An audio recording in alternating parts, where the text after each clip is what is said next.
É o primeiro grande desafio que nós temos na vida. Aprender que Deus mora em nós.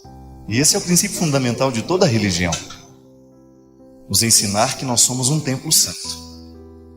Você ter a consciência de que você é um território santo, habitado pelo sagrado, isso faz toda a diferença. Porque isso faz com que você modifique o jeito como você se interpreta. Já parou para pensar que muitas vezes nós damos errado na vida, ou não conseguimos alcançar os nossos objetivos, é porque a gente se interpreta errado. Quantas vezes você olhou com desprezo para você mesmo? Quantas vezes você não foi capaz de acreditar nos seus sonhos?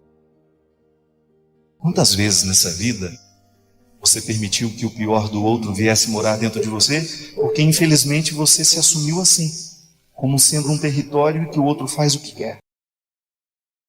Quantas vezes na vida você sofreu justamente porque foi duramente traído? E quando você é traído, o que na verdade dói em você é essa identidade. Oh meu Deus, eu quero ser único. Eu quero receber o valor que eu mereço. Eu não quero que a minha identidade fique banalizada. A traição não é nada mais, nada menos do que você trair o significado do outro na sua vida, não é assim? E essa retomada de posse, minha gente. Acreditar em Jesus é você viver o desafio diário de você pegar essa parte que lhe cabe. É dele, mas está em você. Jesus deixou uma parte preciosa dele em você, que se chama dignidade. E a gente, no desafio de viver nos dias de hoje, onde as pessoas se banalizam tanto, onde as pessoas se traem com tanta facilidade, a gente precisa todos os dias, logo de manhã, olhar nos espelhos, onde a gente se reflete, e a gente cantar isso para a gente mesmo. No meu interior tem Deus. Tem Deus. E não há nada nessa vida, ninguém tem o direito de entrar nesse solo sagrado que sou, banalizando. Se tiver que entrar na minha vida, se tiver que entrar na sua vida, terá que saber que no seu interior tem Deus. Que você até é um território sem fronteiras. O coração nem tem porteiras, mas quem manda aí? No meu interior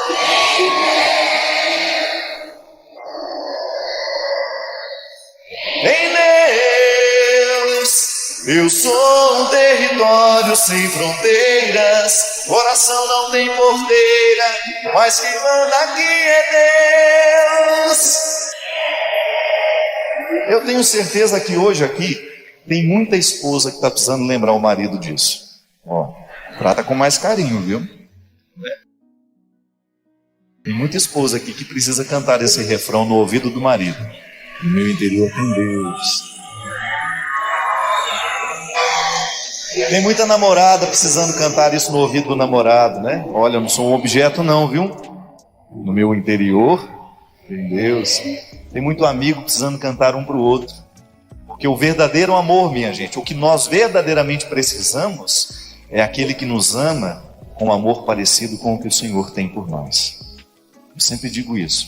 Eu agradeço muito os amigos que Deus pôs na minha vida e que são capazes de me amar do jeito como Ele me ama. Com liberdade, com responsabilidade, querendo o meu melhor. Se você descobrir alguém que te ama assim, querendo sempre o seu melhor, e ainda que de vez em quando tenha que puxar sua orelha por aquilo que você faz de errado, eleve as mãos para o céu. Você tem mais chance de dar certo do que aquele que não tem.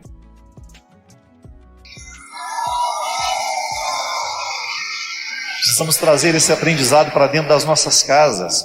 As nossas casas muitas vezes são lugares onde a gente é tão desrespeitado, onde a gente desrespeita tanto. No interior da nossa casa tem que ter Deus, senão a gente não dá certo.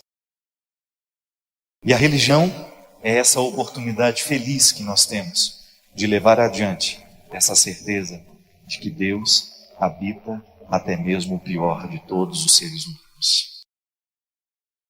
Eu sou um território sem fronteira, coração não tem porteiras, mas quem manda aqui é Deus. Tudo é do Pai.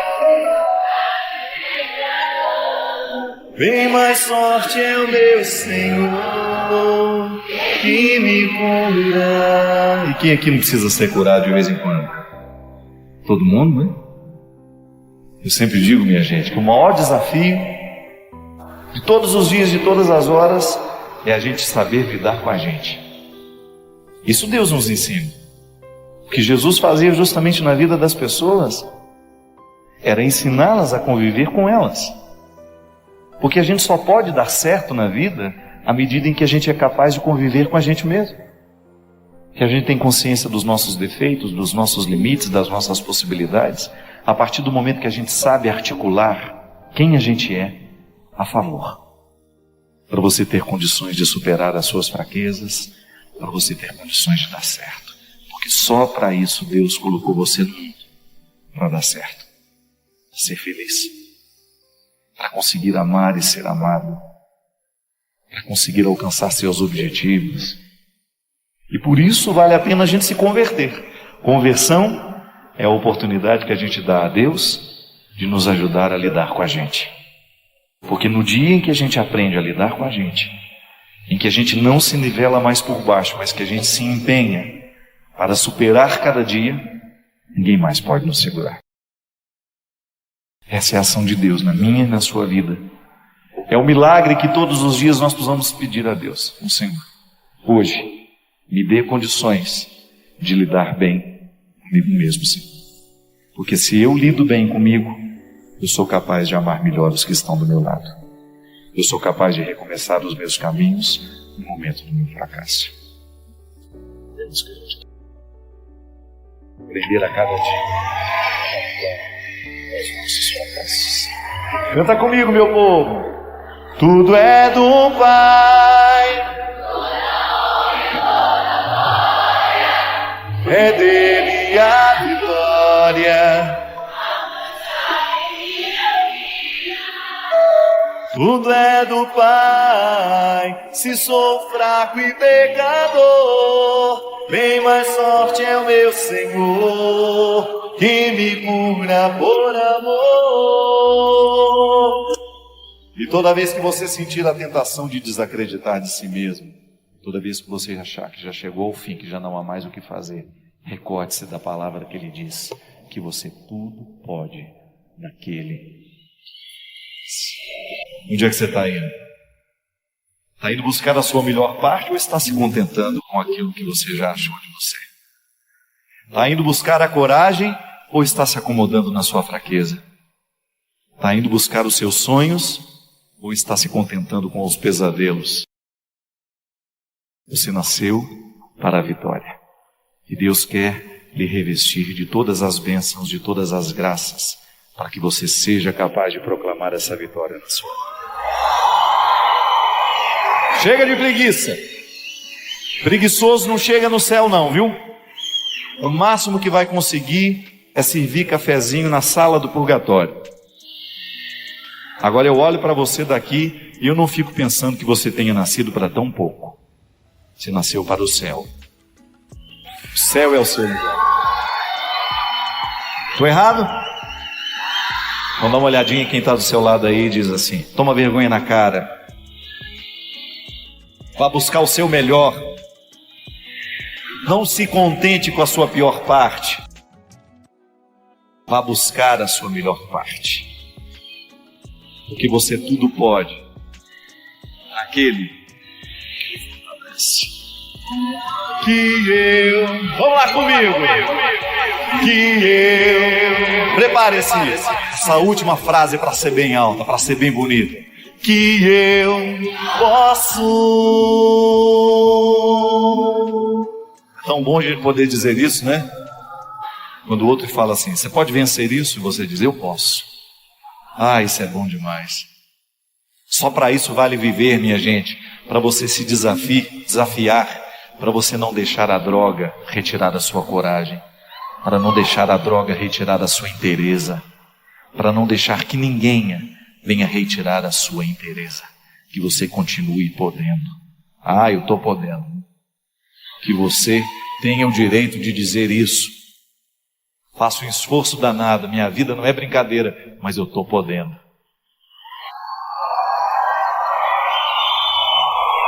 Coragem. Quem gosta de gente desanimada é o diabo. É por isso que é tão fácil dar serviço para o diabo, porque o que tem de gente desanimada nesse mundo, desanimada de si mesma, é gente assim. Ah, tá bom. Não. Você sabe que o que a droga faz com a gente é isso, né? Retirar a nossa coragem de dizer não. Uma pessoa viciada, eu tenho acompanhado muita gente assim, é aquela que já não é mais capaz de escolher a melhor parte. Porque não é possível que um ser humano, em são estado de consciência, sabendo todos os malefícios que o crack, por exemplo, que a cocaína faz na vida de uma pessoa, que ela traga aqui. Por isso, revista-se, proteja-se, para que nada do que é diabólico nos dias de hoje tenha espaço para crescer em você. Que você continue podendo. Eu estou podendo.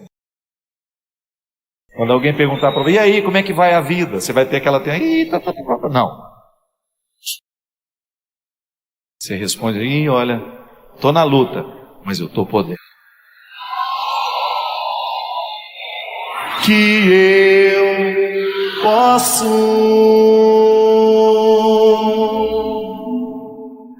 tudo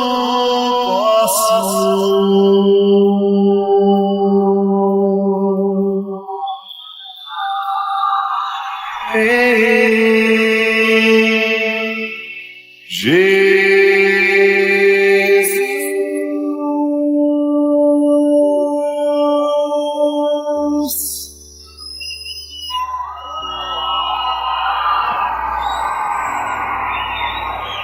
Você sabe que um dos momentos mais difíceis que eu vivi na minha vida foi ver o meu pai morrer. Estava no quarto do hospital.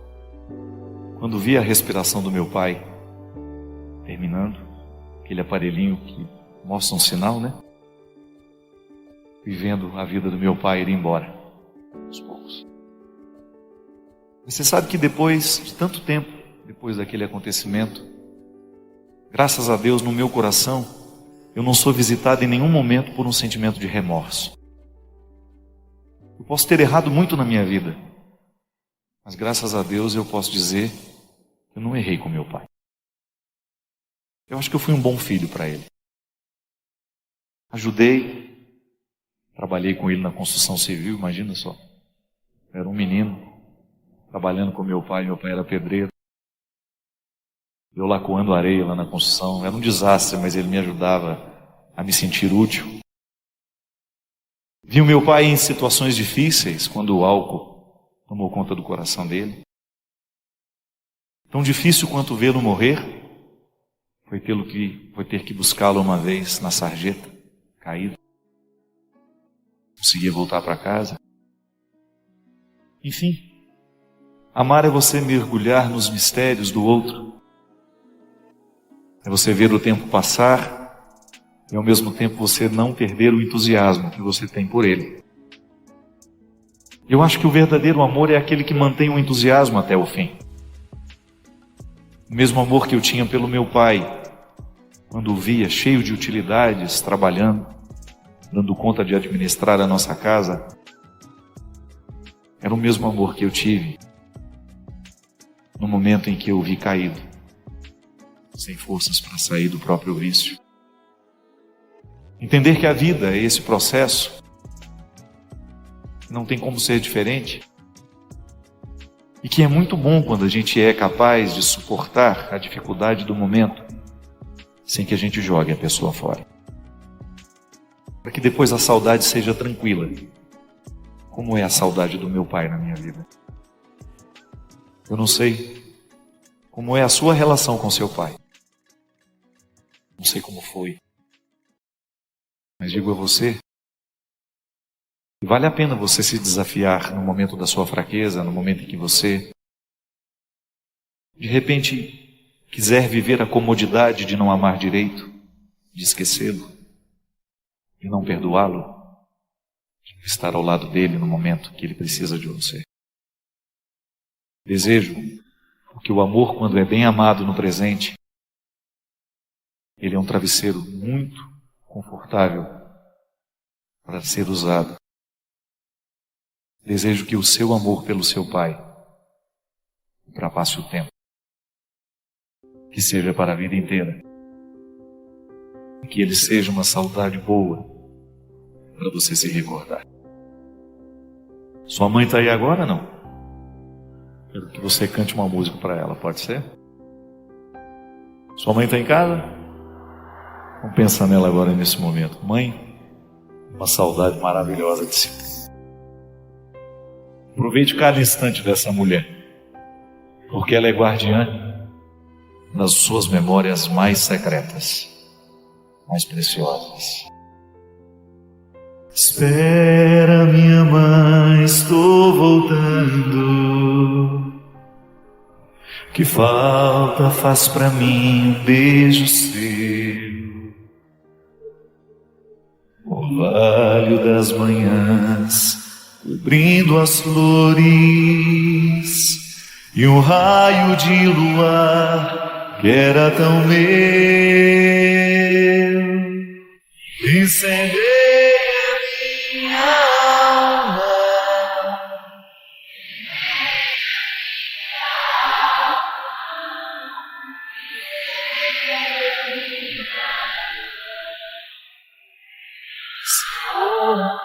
Permita que hoje o Senhor visite o seu coração.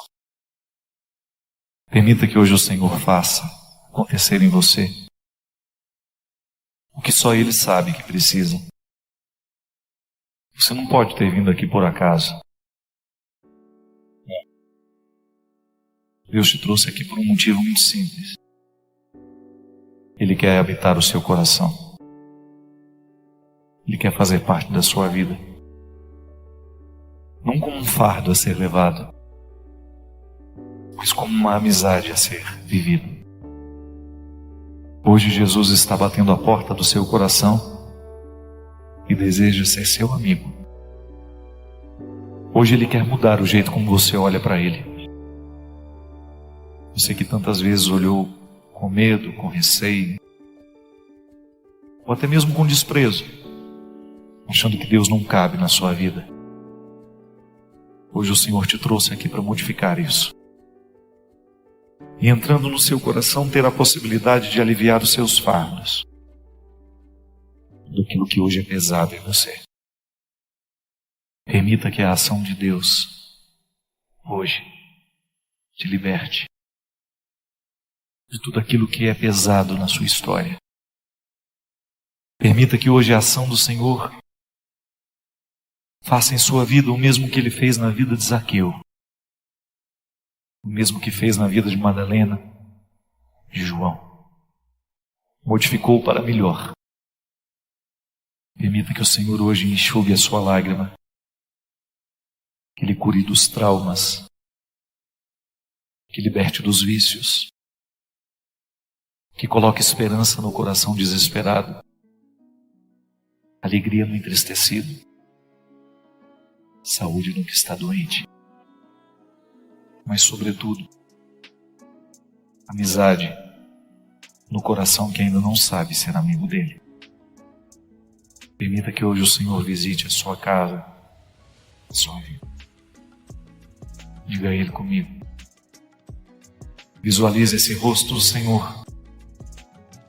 Visualize esse rosto de Jesus diante de você, e propondo amizade, que você o leve com você, para que você seja mais feliz, para que você receba dele toda a força, toda a graça e toda a misericórdia. Hoje é Jesus diante do seu coração, olhando nos seus olhos, e propor amizade. Entra na minha casa, entra na minha vida, mexe com minha escritura, sara todas as feridas, ensine a ter santidade, Quero amar somente a Ti, porque o Senhor é o meu bem maior. Qual é o milagre que você hoje gostaria que o Senhor fizesse na sua vida?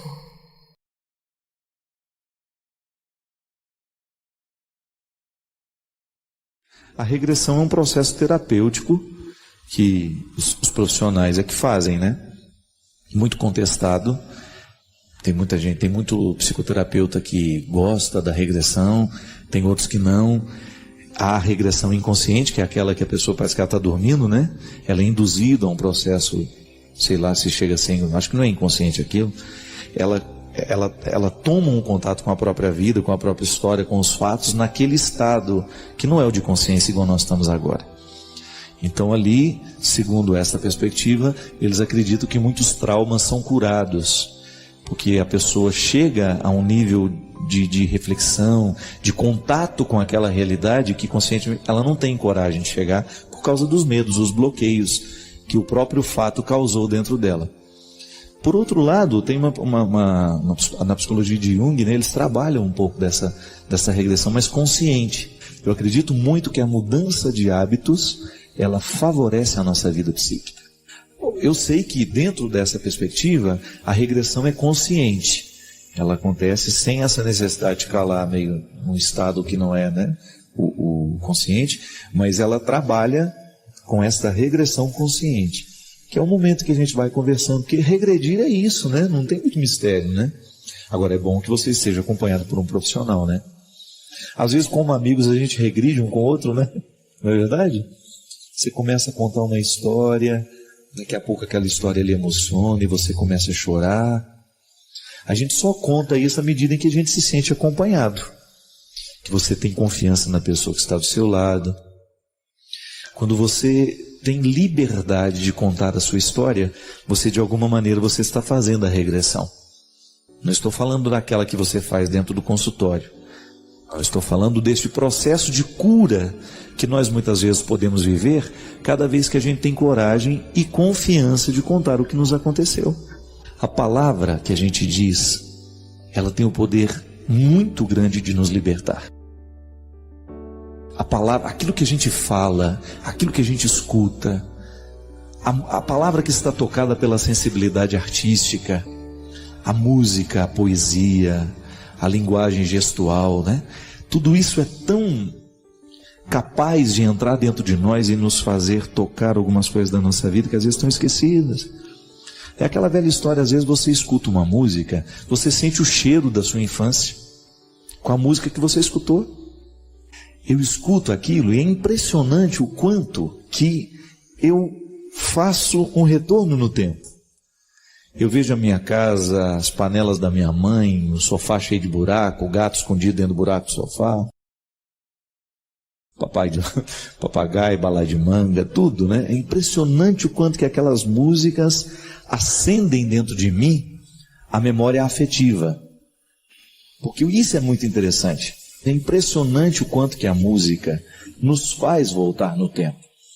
Porque quando a gente regride de um jeito certo, quando a gente volta ao acontecimento de um jeito certo, a gente tem a possibilidade de olhar para o passado com os olhos de hoje. A criança sofreu no passado. Quando eu sou capaz hoje de olhar para a minha pobreza, para as minhas restrições e rir de tudo isso, é porque de alguma maneira eu já pude visitar esse tempo e descobrir o valor dele. Mas quantas vezes na minha vida, gente, eu me recordava de alguns acontecimentos que eu vivi dentro da minha casa e sofria terrivelmente com a lembrança. A lembrança me torturava, mas à medida em que eu fui capaz de contar isso aos outros, à medida em que eu fui capaz de contar essa história, eu me lembro, sabe, que tem um fato na minha vida que marcou muito. Eu nunca tinha contado isso para alguém. Eu só tomei coragem de contar quando eu era padre. Eu estava fazendo uma homilia e eu comecei a falar do quanto que é importante a gente viver a vida como ela é mesmo, sem ter medo de ser quem a gente é. E eu dei exemplo à minha mãe, como eu sempre faço. Quando a gente morava em Piuí, foi um tempo de muita pobreza para nós. A gente saiu de Formiga porque meu pai já estava desempregado há um bom tempo. A gente já quase estava passando falta das coisas. E eu me lembro que lá em Piuí, logo quando a gente chegou, as coisas eram tão difíceis que a minha mãe, sabendo que tinha muito pouco dinheiro, ela foi um dia procurar um jeito de comprar um arroz que fosse mais barato, sabe? E eu me lembro que eu fui com ela, eu era adolescente já, né? E aí quando nós chegamos, ela não foi ao supermercado, porque não tinha dinheiro para comprar no supermercado. A gente foi naquilo que a gente chamava de máquina de arroz, já viu isso? Que é o lugar onde faz o ensacamento do arroz, tira a casca e faz o ensacamento. E ela perguntou assim, qual é o arroz mais barato que o senhor tem aqui? E ele começou a mostrar, né, um monte de arroz. Uns era mais pedra do que arroz. E aí ela viu um bem miudinho, né? Aí ela falou assim, não, aquele ali está num preço bom, o senhor pode me dar 5 quilos dele. E aí ele falou assim, isso é para a senhora dar para os porcos? E aí eu vi assim na minha mãe uma coragem, sabe? Ela olhou bem para ele e falou assim, não, é para nós comermos mesmo. E eu vi que ele ficou desconcertado com a coragem dela de ser pobre, né? De não ter medo de assumir que ela não tinha dinheiro para comprar o melhor arroz, mas que ela queria comprar o que ela pudesse. E eu achei bonito o gesto dele, porque eu vi que ele ficou emocionado com ela. Eu vi que ele ficou tocado pela honestidade dela. Aí ele colocou os 5 quilos que ela tinha pedido. E aí, na hora que ele entregou o pacote, ele falou assim, só um minutinho. Aí ele pegou um outro pacote menor e pegou no lugar onde tinha o melhor arroz e colocou assim umas 2 conchas daquela para ela. Engraçado que eu só tive coragem de contar isso uns 20 anos depois de ter vivido. Porque eu me recordo, minha gente, que eu chorava muito de recordar essa cena. Não chorava de dó de mim, não. Acho que é porque eu tenho uma ligação muito estreita com ela e eu vi a dor de perto da minha mãe muitas vezes. Mas o que eu sei é que no momento em que eu contei aquela história dentro da igreja, eu me senti tão livre. Eu comecei a ter coragem de tocar nas minhas feridas, nas minhas vergonhas. Isso é tão bonito, né? Hoje eu estou longe da pobreza que eu vivia, tenho uma vida de tantas possibilidades e graças a Deus tenho podido fazer pelos que amo aquilo que ninguém pôde fazer por mim. Eu não me importo, não, muito pelo contrário, eu fico felicíssimo, sabe? Quando vejo que hoje eu tenho a possibilidade de ajudar os meus irmãos, mas isso vai corrigindo dentro de nós. Esse é um jeito que você tem de regredir, quando você começa a se encorajar para contar as suas vergonhas. E aí você percebe o quanto que uma vergonha pode nos aprisionar. O quanto que a gente pode perder a oportunidade de ser feliz, né? Se a gente tem uma mão do nosso lado, nos segurando, nos encorajando, a gente vai longe. Ninguém nos segura, não. Basta a gente estar bem assessorado, bem aconselhado e nós vamos superando. Quem sabe você aprenda a se reconciliar um pouco com a sua história. Gente, eu não tinha oportunidade nem de estudar. Eu não tinha. É impressionante o quanto que Deus fez acontecer dentro do meu coração, tantos sonhos que eu não cheguei nem a sonhar. Agora, eu sonhava ser um bom filho, ser um bom aluno na medida em que eu podia, ser um bom padre, ser um bom amigo, isso sempre eu sonhei. Exercer bem o meu ofício. Tão bonito isso, né? Você descobrir que num determinado momento da sua vida, você começa a fazer uma leitura da sua história a partir do bom que é agora, mas sem nunca esquecer o que foi até o dia de ontem. Nós não somos por acaso. Isso é regredir de um jeito certo. É você nunca permitir que entre dentro de você alguma arrogância porque você conseguiu alguma coisa na vida. Ou porque você estudou, né? Quantas vezes a gente encontra pessoas ignorantes, né? Arrogantes, porque tem um título de doutorado, ou porque é uma pessoa famosa, ou porque ela teve um reconhecimento do trabalho. Eu fico fascinado, sabe? Com a capacidade que Jesus tinha de fazer a pessoa olhar para o passado sem condenação. Não é para ser condenado. Olha para a história que você viveu para que você tenha condições de viver bem agora. É igual confessar. Quando a gente vai se confessar, a gente vai para contar os pecados do passado, né? Não tem como estar pecando naquela hora, né? Não sei que você esteja mentindo demais pro padre. Mas a matéria-prima é o passado. E a gente conta, olha, padre, eu errei, papapá. Mas o olhar que a gente lança sobre esse passado não é de condenação, minha gente. É de reconciliação. A boa confissão é aquela que faz a gente olhar para o passado para administrá-lo de um jeito novo. Olhar para aquilo que a gente fez de errado, mas para a gente ter a possibilidade de corrigir agora. É por isso que é libertador. Receber a confissão, viver o sacramento da confissão, é reconciliador por causa disso. Porque a gente joga fora o que não valeu a pena e a gente continua a partir de agora, de um jeito novo, é a possibilidade. O sacramento da reconciliação nos coloca diante de uma nova possibilidade. É o que Jesus fazia. No momento que Jesus mandou descer Zaqueu da árvore, outra coisa ele não estava fazendo senão isso. Zaqueu, eu estou te dando hoje a oportunidade de descer dessa altura, dessa arrogância. Era arrogante até a ponto de achar que ele não merecia estar ali. A arrogância do pecado é a pior do que a outra. Quando a pessoa se sente ruim demais, né? Eu sou tão ruim que nem Deus me quer. Essa é a pior. E ele fala, desce daí, meu filho, que o seu lugar é aqui do meu lado. É tão bom a gente ouvir isso, minha gente. Quando você acha que o outro vai mandar você embora, ele olha e fala, não, é do meu lado que eu lhe quero. Uma das coisas mais bonitas que o Padre Léo sabia fazer era isso. Quando você chegava lá em Betânia, na comunidade que ele fundou, que hoje o Padre Vicente luta com tanta dificuldade para manter. O que a gente mais via era isso. O Léo feliz, realizado ao lado dos miseráveis. Gente que não tinha muita perspectiva de vida, miséria mesmo. E ele feliz. E uma vez ele me contou, ele me confidenciou. Eles me lembram quem eu sou.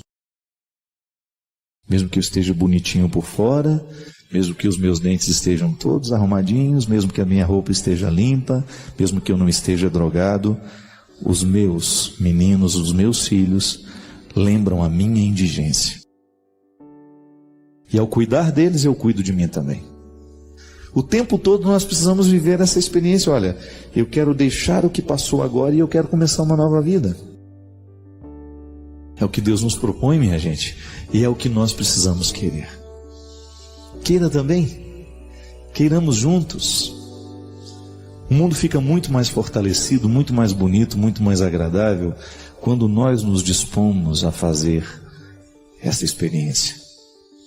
Deixo o que não valeu a pena e assumo o bom da vida que Deus me prepara e que me entrega agora. Eu quero. Queira também. Porque quando a gente quer juntos, a vida fica muito mais bonita, porque a gente percebe que há outras pessoas que estão lutando pelas mesmas causas que nós. Padre Fábio, a insegurança, o medo, a ansiedade e o intenso conflito entre a razão e o mais profundo desejo do meu coração são sentimentos que sempre fizeram parte da minha vida e que me causaram muitos prejuízos em todos os campos da minha existência. Seja no campo familiar, seja no profissional, no afetivo. E eu decidi que eu quero me libertar de tudo isso, Padre. Quero mudar. Não aguento mais sofrer tanto. Vivo angustiado, deprimido, confuso e sem forças. Tudo que faço na vida costuma dar errado. Quero viver uma vida plena, quero ser feliz. Uma vida simples e sem complicações. É só o que quero. Certa vez ouvi, assistindo uma palestra do Senhor, que nascer dói e que nascer de novo dói ainda mais.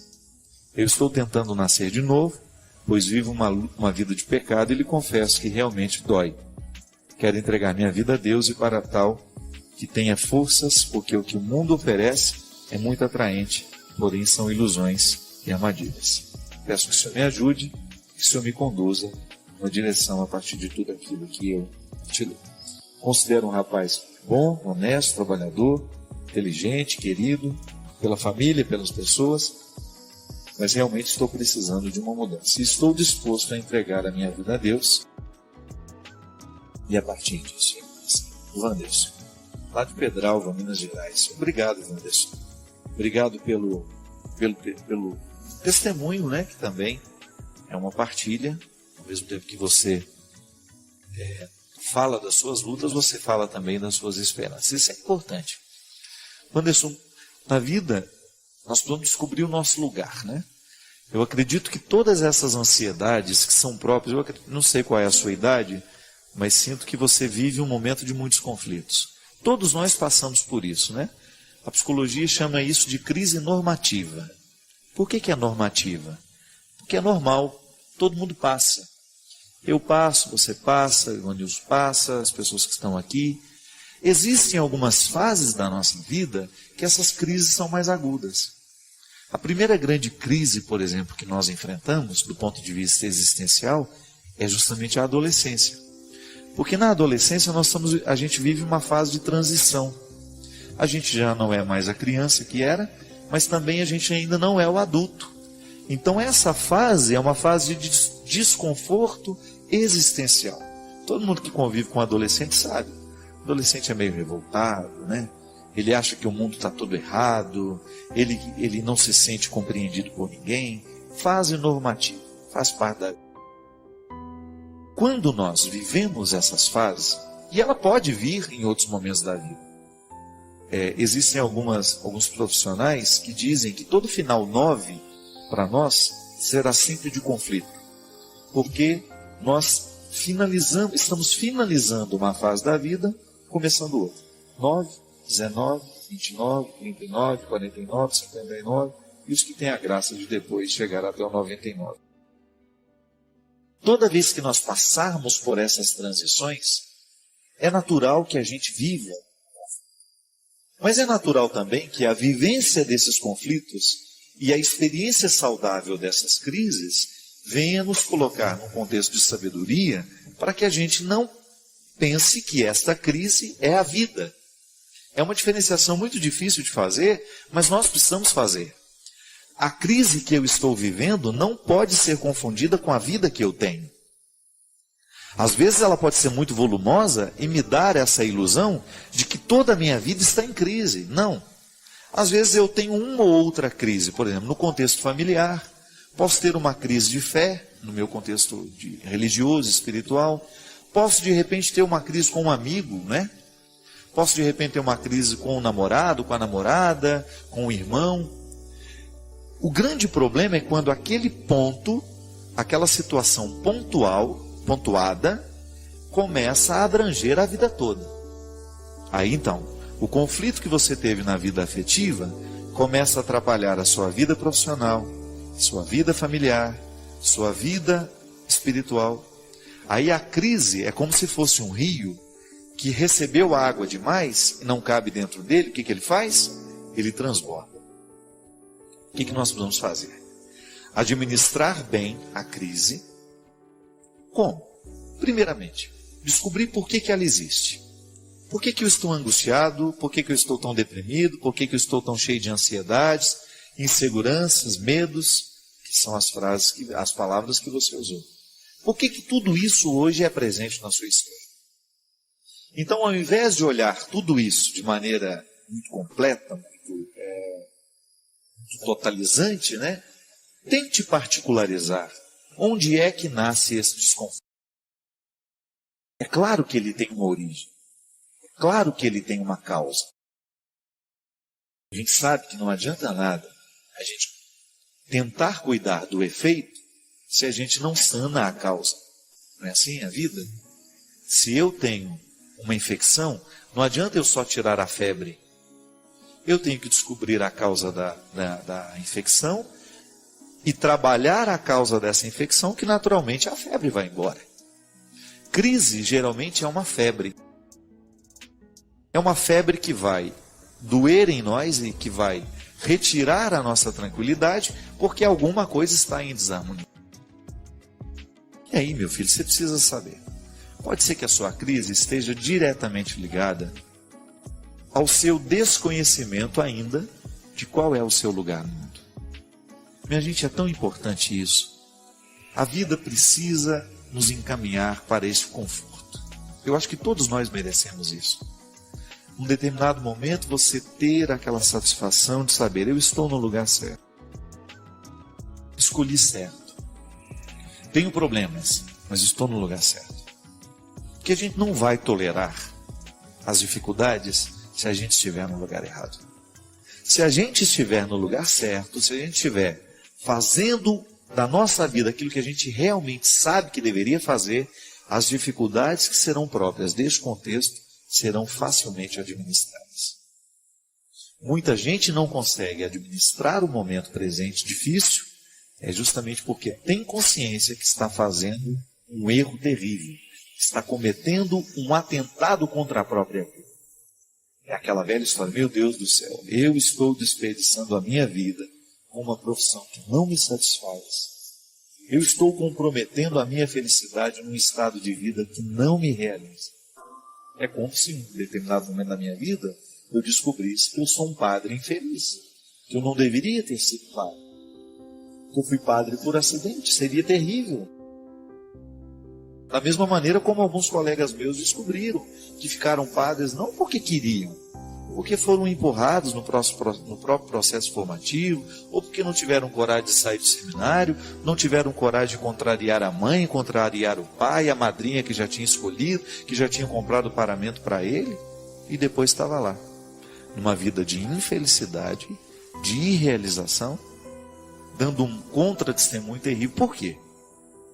Aí todas as dificuldades que são próprias da vida do padre, ele não vai tolerar. Por quê? Porque ele não queria ser padre. Ficou padre por acidente. É como casar com a pessoa errada também. Não queria casar com aquela pessoa, não a amava o suficiente. É por isso que quando vierem as pequenas crises, o casamento vai por água abaixo. Só vai poder suportar as grandes dificuldades, as pequenas lutas do dia a dia, grandes e pequenas, se a gente souber que nós estamos no lugar certo.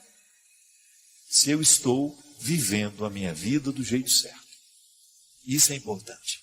Descobrir qual é o nosso lugar no mundo e fazer de tudo para que nós tenhamos o direito de estar lá, vivendo do jeito certo, nessa coerência existencial. Mesmo porque é isso que Deus quer de nós. Deus nos capacita de dons, de possibilidades, para que a gente possa se encaminhar para o lugar certo e lá a gente se realizar. Meu padre, boa noite. Eu não tive essa oportunidade de sair da minha zona de conforto. Eu não tive ninguém que me expulsasse. Você sabe, Eline, que esse é um grande problema. Muitas vezes nós ficamos privados do crescimento, do amadurecimento espiritual, ou até mesmo de mudanças fundamentais na nossa vida, porque nos faltaram as pessoas certas na hora certa.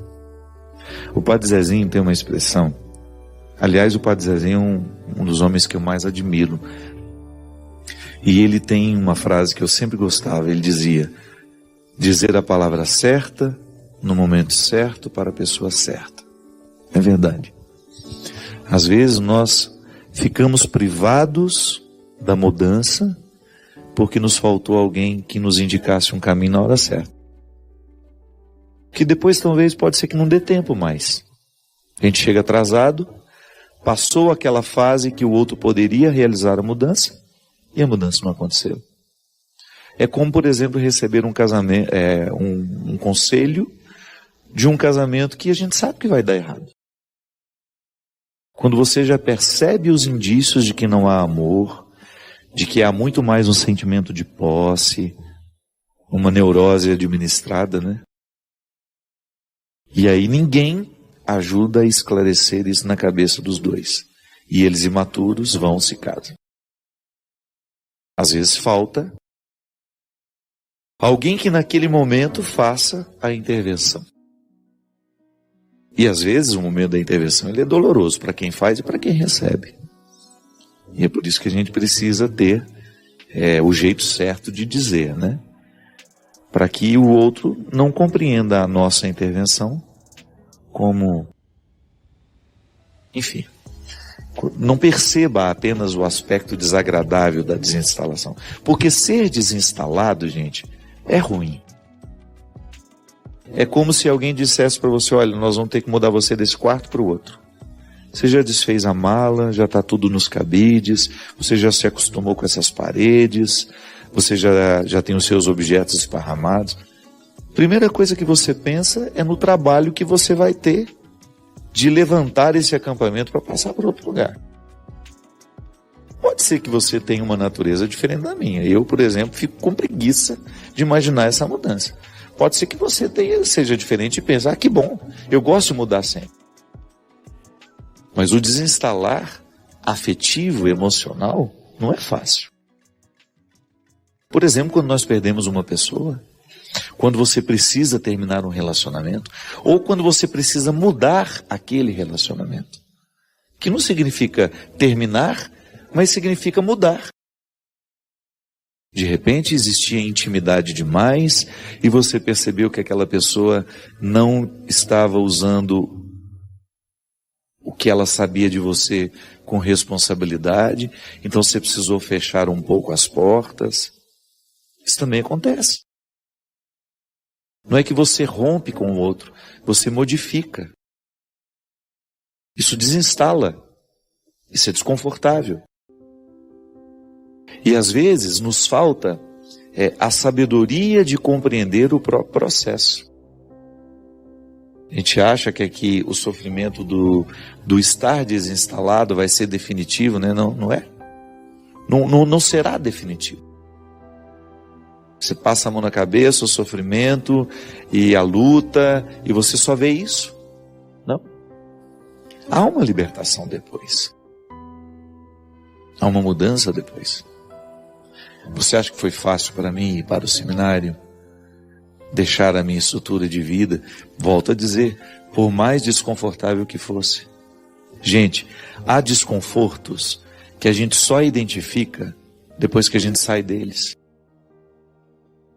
Um tempo depois você olha para aquilo e fala: meu Deus, como é que eu dava conta de viver daquela forma? Nós gravamos hoje um programa muito especial com a doutora Gisela Savioli. Ela veio falar do livro novo dela, que fala justamente mudança de hábitos. Hábitos que nos adoecem para hábitos que nos fazem viver. Hábitos que nos trazem saúde. Mas é fácil mudar? Não. Porque é desconfortável mudar.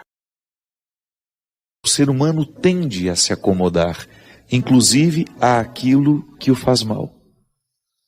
Quantas vezes na minha vida, inclusive, fatos que me levaram a escrever o livro Quem Me Roubou de Mim. O livro Quem Me Roubou de Mim é uma sequência de histórias de pessoas que se acostumaram com a escravidão e que de repente perceberam que estavam morrendo. Não no corpo, mas uma morte emocional. Estavam perdendo a alegria, estavam perdendo a satisfação. E de repente o próprio livro funciona como uma voz que vem e desinstala. Eu sempre gosto de ler textos que me desinstalam, que provoquem em mim a minha capacidade de pensar e de refletir. Aliás, a religião é isso, né? Religião é isso. É uma instância humana, porque os símbolos religiosos são todos humanos, embora eles façam referência a Deus.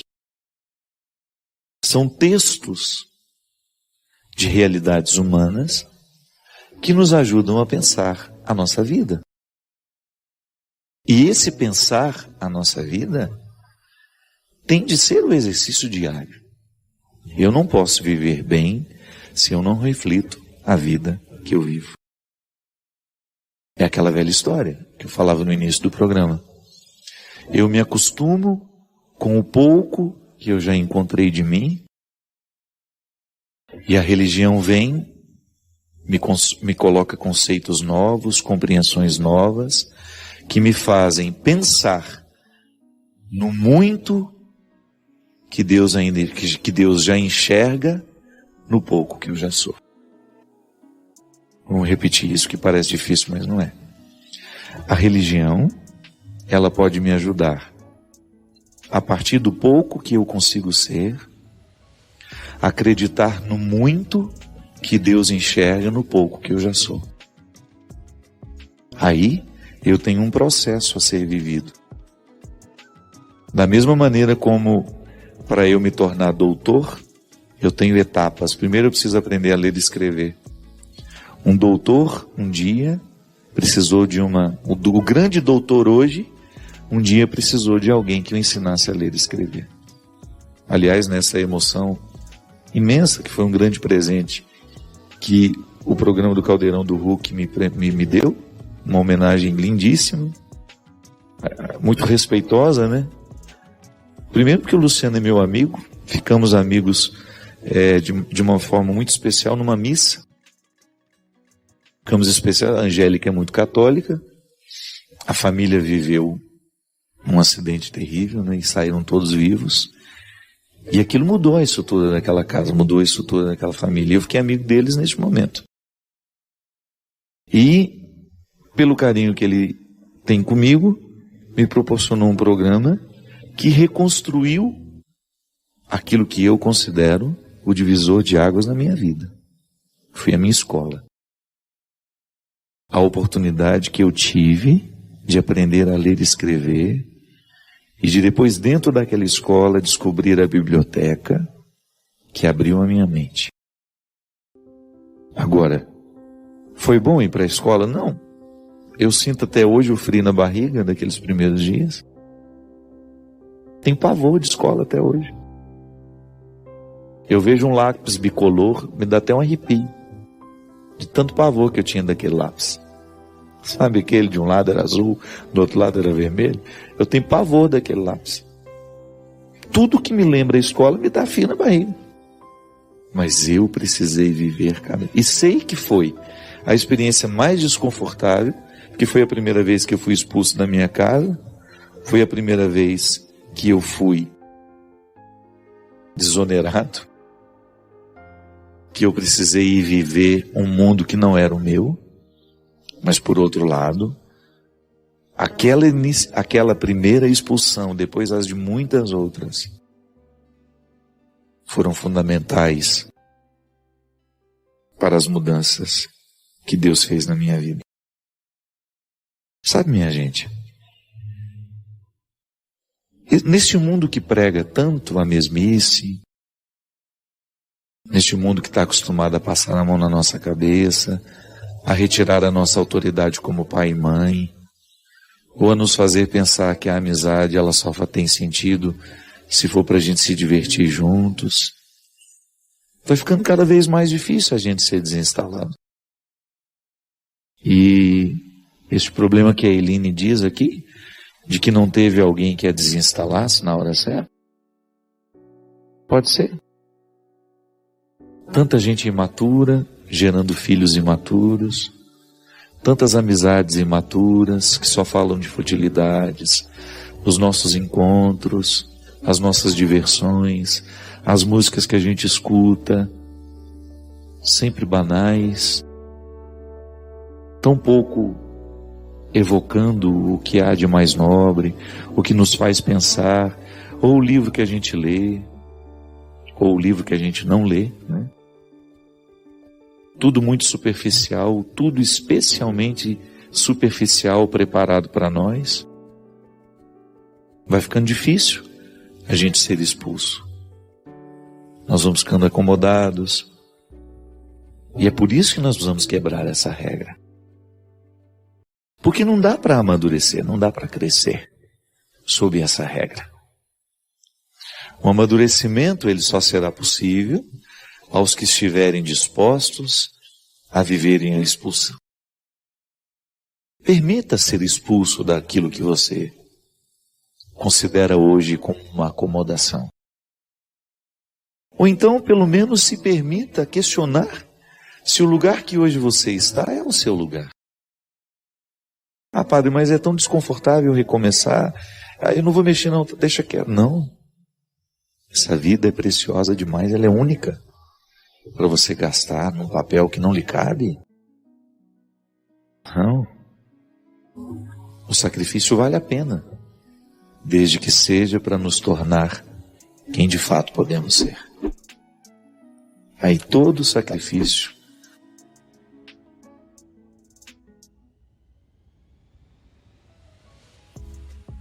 você pode se recordar, você já deve ter escutado tantas vezes a história da ovelha perdida. Quando Jesus compara o amor que aquele pastor tem pela ovelha, ele vai buscar a ovelha que está perdida, ele não deixa que ela continue esquecida, ele guarda de maneira responsável, né? Ele precisa deixar as 99 que estão ali. Aparentemente pode parecer uma irresponsabilidade, né? Mas é claro que ele deixou cuidadas aquelas que estavam ali. Elas já estavam no lugar certo, e ele saiu em busca daquela que estava no lugar errado. Nesta parábola, nós podemos descobrir a beleza de um Deus que sai para buscar o que está perdido. É natural do amor ir buscar o que está perdido. E Jesus nos ensina que Deus age assim. O pastor cuida das ovelhas que estão ali, e ao perceber que está faltando uma, ele guarda as 99 e vai buscar a que está perdida. Também dentro das parábolas da misericórdia nós encontramos a história do filho pródigo, daquele rapaz que resolveu pedir a parte da herança e ir embora, e depois de viver um tempo longe do pai, de ter gastado toda a herança, ele descobre naquele momento de ausência, de sofrimento, porque a gente sabe que o sofrimento nos revela muitas coisas importantes. Naquele momento de dor e de sofrimento, de solidão, ele descobriu que o lugar dele não era aquele. Ele ficou indignado com o que estava vivendo. Ele ficou assustado com aquilo que ele havia escolhido. E o que ele faz? Ele se encoraja para ir buscar a reconciliação com o pai e pedir perdão. Na verdade, naquele momento que o rapaz descobre que ele está no lugar errado, que ele deveria estar na casa do pai dele, o coração dele se ilumina de uma maneira muito bonita para fazê-lo perceber que quando nós estamos vivendo uma situação de erros, é interessante a gente saber dar o passo para buscar a reconciliação. E o coração daquele rapaz o iluminou para que ele se encorajasse para ir buscar o perdão do pai. Tanto é que ele sai, olha, eu vou viver como um empregado na casa do meu pai, porque eu já não tenho mais direito à herança. Eu já gastei tudo que tinha. A minha parte, o meu pai já me deu e eu já gastei. Então ele não volta para querer ser filho de novo. Ele volta para querer ser empregado, porque ser empregado do pai dele era melhor que viver naquelas condições em que ele estava vivendo. Foi a conclusão a que ele chegou. O meu pai trata melhor os empregados dele do que eu estou sendo tratado aqui. Ele, na verdade, quando saiu de casa, ele queria festas, queria alegrias, queria se realizar. Ele achava muito pacata a vida que ele vivia na casa dele, né? E depois de ter feito todas essas experiências, ele chegou à conclusão de que estava errado. E isso é interessante na vida. Chegar à conclusão de que se está errado e não ficar lamentando. Não ficar vivendo as consequências do erro de maneira, como é que a gente poderia dizer? De maneira desastrosa, né? Viver a consequência do erro de maneira desastrosa é você não sair do erro. Mas de repente você percebe, errei, não fiz como poderia ter feito.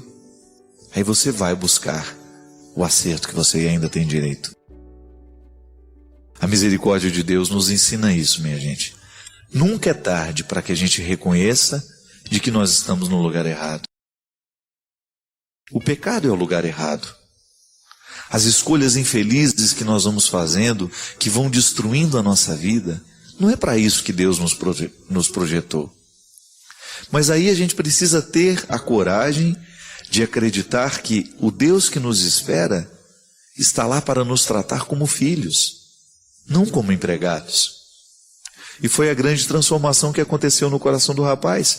Imagina ele voltando para casa, desejoso de reencontrar um lugar na fazenda do pai, mas para ser um empregado, porque ele não se sentia merecedor de ser reintegrado à família, de ser tratado como filho, porque foi ele mesmo que não quis mais. Existia uma lógica nessa história, né? É justo. Quantas vezes nós perdemos a fé em Deus porque Deus não fez o milagre como nós queríamos? Mas cuidado, às vezes o verdadeiro milagre você ainda não viu. O verdadeiro milagre não era a cura daquela pessoa. Eu sempre tenho isso em relação ao Padre Léo.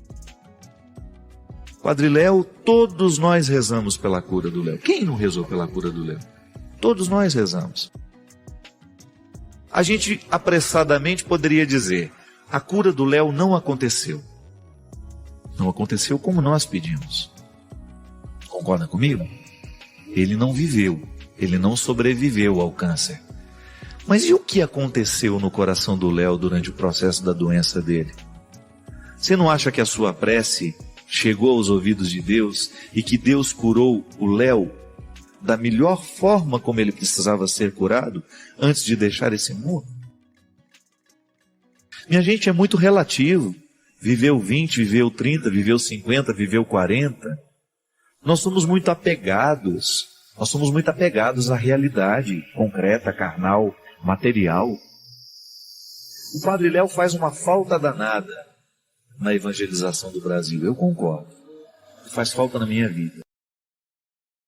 Quantas vezes na minha vida eu desejei isso depois da partida dele? Muitas. Mas eu não posso me apegar ao meu desejo, às minhas necessidades. O tempo que ele viveu foi o tempo que Deus precisou dele aqui. E eu fico maravilhado de pensar que a nossa oração pode não ter surtido efeito do jeito como nós queríamos que surtisse, mas surtiu de outras formas.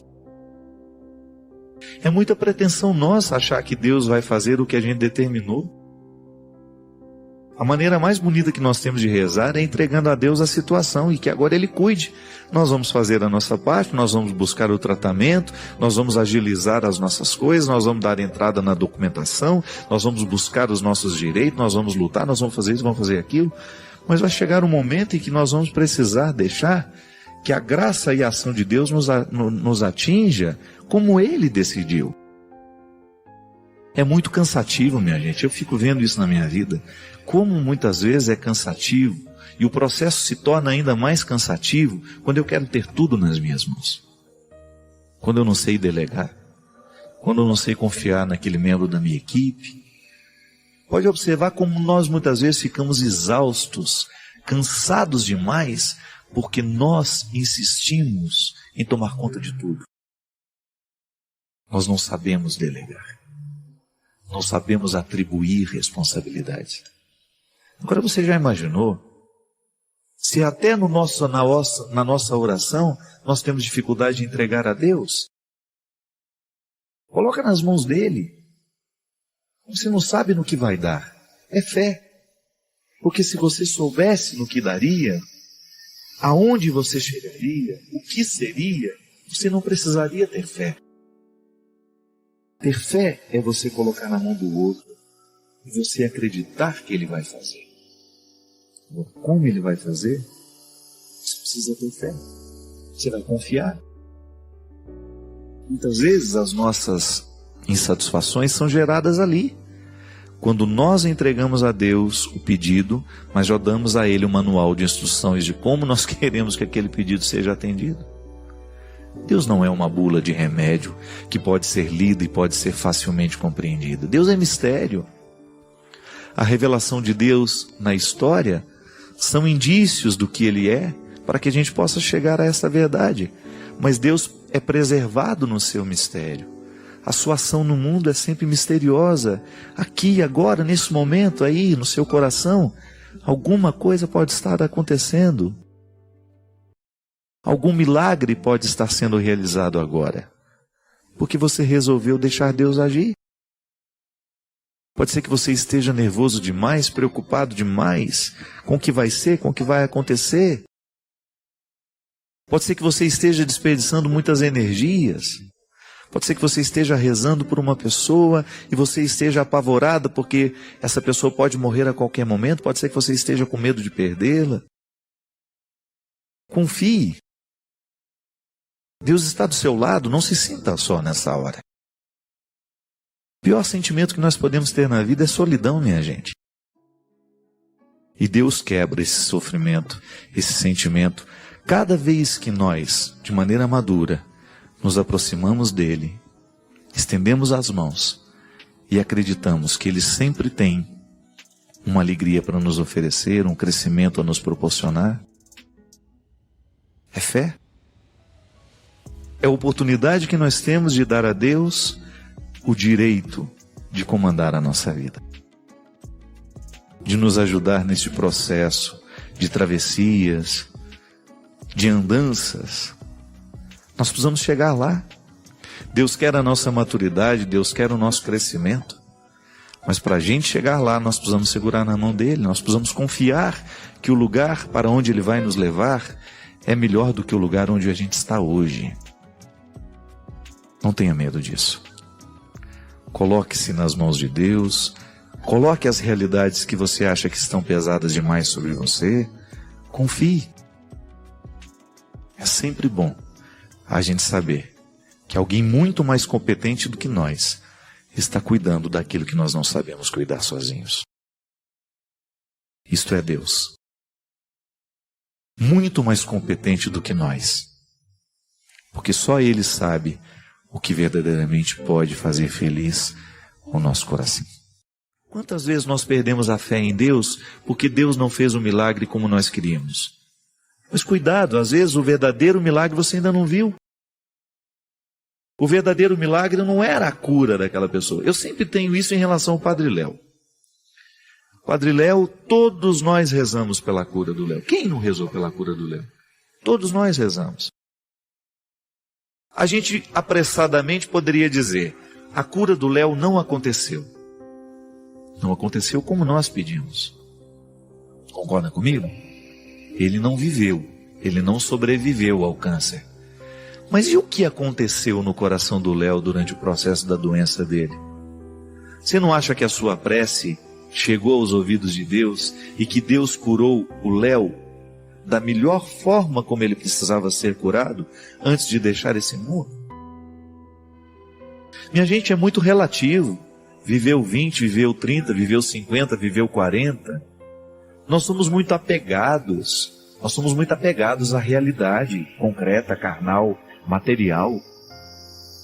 O Padre Léo faz uma falta danada na evangelização do Brasil, eu concordo. Faz falta na minha vida. Quantas vezes na minha vida eu desejei isso depois da partida dele? Muitas. Mas eu não posso me apegar ao meu desejo, às minhas necessidades. O tempo que ele viveu foi o tempo que Deus precisou dele aqui. E eu fico maravilhado de pensar que a nossa oração pode não ter surtido efeito do jeito como nós queríamos que surtisse, mas surtiu de outras formas. É muita pretensão nossa achar que Deus vai fazer o que a gente determinou. A maneira mais bonita que nós temos de rezar é entregando a Deus a situação e que agora Ele cuide. Nós vamos fazer a nossa parte, nós vamos buscar o tratamento, nós vamos agilizar as nossas coisas, nós vamos dar entrada na documentação, nós vamos buscar os nossos direitos, nós vamos lutar, nós vamos fazer isso, vamos fazer aquilo. Mas vai chegar um momento em que nós vamos precisar deixar que a graça e a ação de Deus nos atinja como Ele decidiu. É muito cansativo, minha gente. Eu fico vendo isso na minha vida. Como muitas vezes é cansativo. E o processo se torna ainda mais cansativo quando eu quero ter tudo nas minhas mãos. Quando eu não sei delegar. Quando eu não sei confiar naquele membro da minha equipe. Pode observar como nós muitas vezes ficamos exaustos, cansados demais, porque nós insistimos em tomar conta de tudo. Nós não sabemos delegar. Não sabemos atribuir responsabilidade. Agora você já imaginou? Se até na nossa oração nós temos dificuldade de entregar a Deus, coloca nas mãos dele. Você não sabe no que vai dar. É fé. Porque se você soubesse no que daria, aonde você chegaria, o que seria, você não precisaria ter fé. Ter fé é você colocar na mão do outro e você acreditar que Ele vai fazer. Como Ele vai fazer? Você precisa ter fé. Você vai confiar. Muitas vezes as nossas insatisfações são geradas ali. Quando nós entregamos a Deus o pedido, mas já damos a Ele o manual de instruções de como nós queremos que aquele pedido seja atendido. Deus não é uma bula de remédio que pode ser lida e pode ser facilmente compreendida. Deus é mistério. A revelação de Deus na história são indícios do que Ele é, para que a gente possa chegar a essa verdade. Mas Deus é preservado no seu mistério. A sua ação no mundo é sempre misteriosa. Aqui, agora, nesse momento aí, no seu coração, alguma coisa pode estar acontecendo. Algum milagre pode estar sendo realizado agora. Porque você resolveu deixar Deus agir. Pode ser que você esteja nervoso demais, preocupado demais com o que vai ser, com o que vai acontecer. Pode ser que você esteja desperdiçando muitas energias. Pode ser que você esteja rezando por uma pessoa e você esteja apavorada porque essa pessoa pode morrer a qualquer momento. Pode ser que você esteja com medo de perdê-la. Confie. Deus está do seu lado, não se sinta só nessa hora. O pior sentimento que nós podemos ter na vida é solidão, minha gente. E Deus quebra esse sofrimento, esse sentimento, cada vez que nós, de maneira madura, nos aproximamos dele, estendemos as mãos e acreditamos que ele sempre tem uma alegria para nos oferecer, um crescimento a nos proporcionar. É fé. É a oportunidade que nós temos de dar a Deus o direito de comandar a nossa vida. De nos ajudar neste processo de travessias, de andanças. Nós precisamos chegar lá. Deus quer a nossa maturidade, Deus quer o nosso crescimento. Mas para a gente chegar lá, nós precisamos segurar na mão dele, nós precisamos confiar que o lugar para onde ele vai nos levar é melhor do que o lugar onde a gente está hoje. Não tenha medo disso. Coloque-se nas mãos de Deus, coloque as realidades que você acha que estão pesadas demais sobre você, confie. É sempre bom a gente saber que alguém muito mais competente do que nós está cuidando daquilo que nós não sabemos cuidar sozinhos. Isto é Deus. Muito mais competente do que nós. Porque só Ele sabe o que verdadeiramente pode fazer feliz o nosso coração. Nós não podemos nos adaptar. Nós não podemos dar um passo atrás na educação que nós já recebemos um dia. De saber respeitar um espaço. Até mesmo um território sagrado. Às vezes eu vejo a maneira como nós entramos dentro das igrejas, o desrespeito é tão grande. Porque não há diferença entre lá fora e aqui. Eu levo muitos peregrinos pelo mundo, é a primeira coisa que eu digo para eles no primeiro momento da nossa peregrinação. Gente, perceba a sacralidade de cada lugar. Não entre dentro da igreja da mesma forma como você entra no mercado. Não estou falando de religião ainda não. Estou falando de valores, de virtudes, de educação, que é a base. É o primeiro instrumental dessa vida interior que vai nos qualificar como pessoas. É o primeiro tijolo na edificação dessa vida interior que depois vai me dar condições de ser uma pessoa suportável do ponto de vista social. Eu não estou falando suportável de só suportar não, viu? De ser harmoniosa na minha convivência. Minha gente, essa é a maior riqueza que você pode ter na vida. Você estabelecer desde o início este alicerce que vai lhe dar condições de ser uma pessoa educada. Educada. De ser uma pessoa que tenha sensibilidade de perceber o que deve e o que não deve. Onde começa o seu direito, onde começa o seu dever. E de você exercer-se assim. Nós não estamos no Evangelho ainda, nós estamos em Aristóteles. Nós estamos em Platão.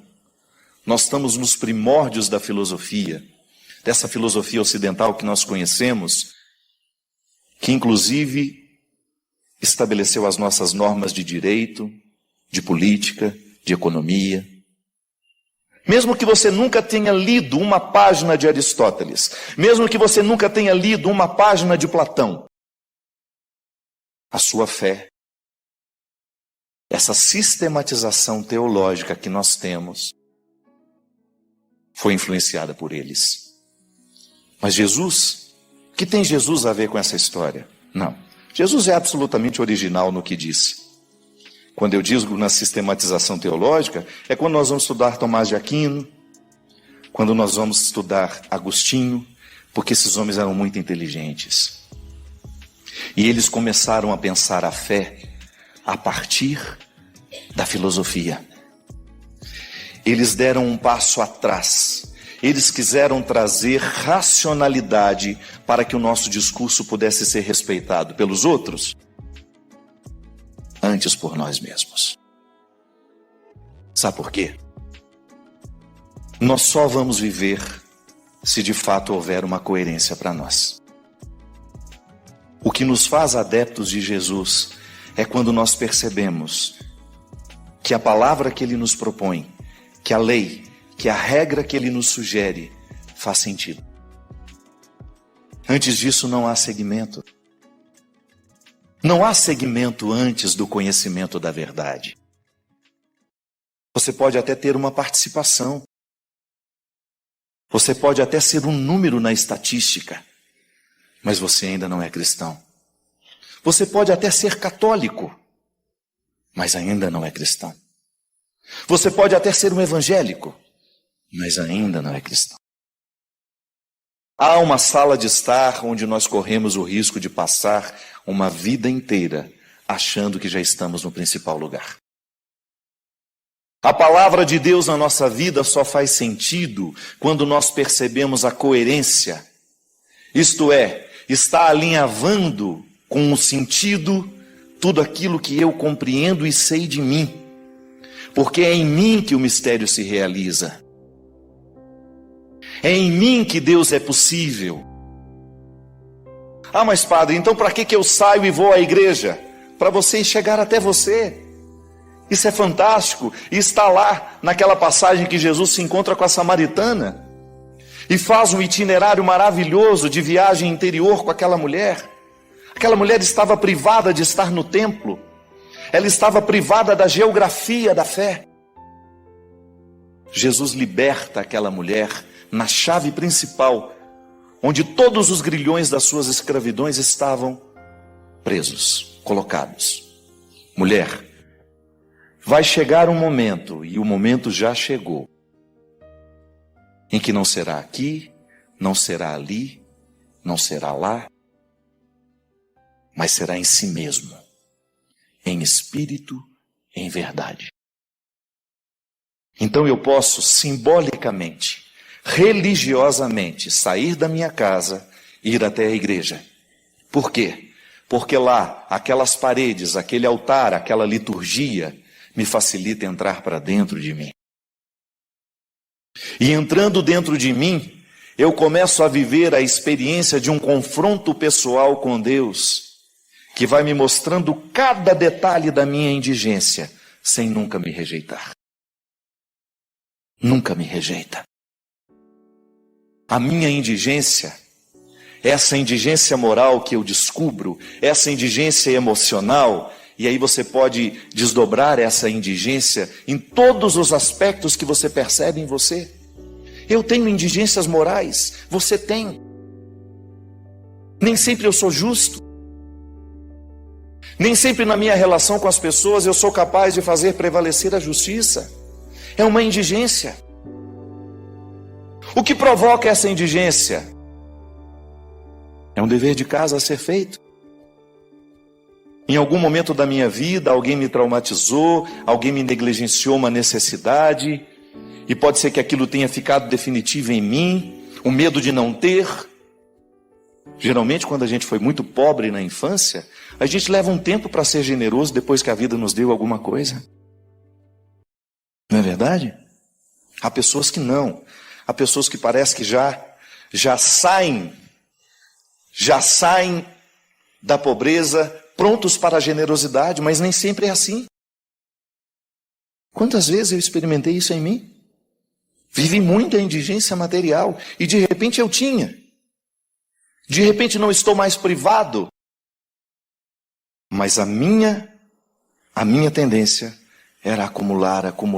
Sabe o que era isso? Não estou falando de dinheiro, não estou falando de coisa boba. Calça, sapato, camisa. Gente, eu sou daquela geração que tinha um sapato 2, 3 anos, que usava até aquilo furar por baixo. A gente colocava uma fita isolante para evitar o buraco aparecer. Os dedos já não podia nem levantar. Eu sou dessa fase. Experimentei muito a necessidade material. E identifiquei exatamente em mim quando é que essa carência de um dia começou a determinar o adulto que já não carecia mais. Olha que relação interessante. Doentia. Uma criança carente que ainda não foi curada em mim, ditando o meu jeito de ser hoje. Bem, mas eu não preciso mais acumular, eu tenho. Por que ainda estou na necessidade do acumular? Porque ainda não estou livre de um dia não ter tido. E eu ainda não estou curado. Porque para mim liberdade é cura. É a experiência de diariamente livrar-me de mim mesmo. Ah, mas são os outros que me amarram, não. Toda e qualquer escravidão, ela se estabelece no íntimo da nossa consciência. Não é de fora que os outros nos escravizam. Eu posso até ter todos os estímulos da escravidão que me vêm pelos outros. Eu digo isso sempre. Dependendo do círculo de amizades que você tem, da qualidade de vida das pessoas que lhe influenciam, se elas são pessoas livres, é natural que você queira ser também. Mas se elas estão todas amarradas em suas escravidões sociais, é muito provável que você repita o comportamento sem até se problematizar. A indigência moral, ela não é a superação da indigência moral, não é processual, assim como é a superação da indigência física. O controle, digamos. Porque indigentes físicos nós seremos a vida inteira. O seu corpo continua limitado. A sua pele continua sem ser posta ao sol. Desculpe-me. É o sol também, né? Ao fogo. Mas está administrada. Você assimilou essa indigência. Você sabe muito bem que você não pode pular de um prédio de 10 andares. Seu corpo não está preparado para isso. Agora eu pergunto, por que nós não vivemos o mesmo cuidado com a indigência moral? Por que nós não temos os mesmos cercados de proteção que nós temos para a indigência física? Obrigado por se juntar a esta comunidade de aprendizado. Nos deixe saber suas ideias nos comentários. Inscreva-se para continuarmos nossa jornada juntos e convide outros a embarcarem nesta jornada.